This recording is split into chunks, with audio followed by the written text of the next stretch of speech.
Action. The book we are reviewing is called Convergence Culture by Henry Jenkins. In the book, he discusses old and new media, how they interact now, and possibilities for how they may work together in the future. He does this by giving concrete examples. He immediately grabs the reader's interest by giving the example of how a photoshopped Osama bin Laden and Bert from Bert and Ernie ended up on protest posters in the Middle East. He tells us that in order to better understand how old and new media are intertwined, we need to look at participatory culture, collective intelligence, and media convergence. He defines participatory culture as an environment in which everyone feels that they are able to contribute to it in a real and practical way and feel involved at a community level.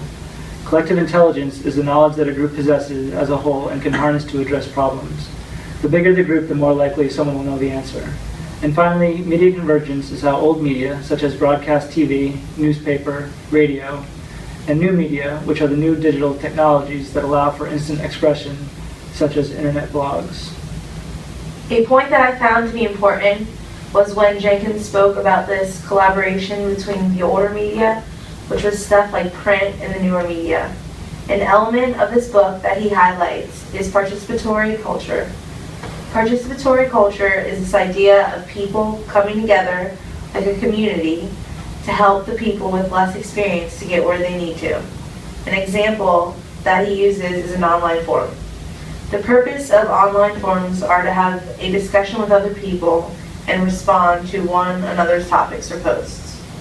Something I found to be important is when Jenkins uses the TV show American Idol and the franchise The Matrix to talk about his points, which are audience participation and different mediums. Audience participation means exactly how it sounds. The audience participates in the show. He believes audience participation is important because if the audience is engaged in the show, then they will be more likely to watch and follow the show. An example of American Idol is a great example because the audience and viewers across the country get to vote for people who they think are good singers to move them on to the next round.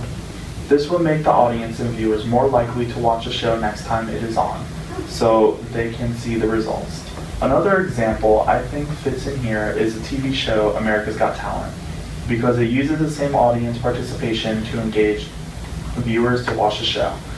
Jenkins uses the franchise The Matrix because he feels that they have used different mediums to expand their fan base, or a group of people who are hooked onto something.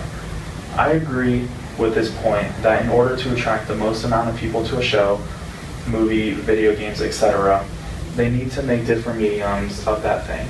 Another good example I feel would help Jenkins' argument is Marvel's The Avengers, because first they made comic books, and then they made movies, after that they made video games, and then they made a TV show.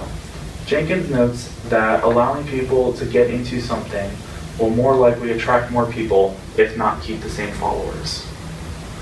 Since this book was published in 2006, it is interesting to look at how new and old media are interacting now and whether Jenkins' ideas still hold up. He distinguishes between critical utopianism and critical pessimism. He is an optimist. I think I am probably going to belong with the pessimists.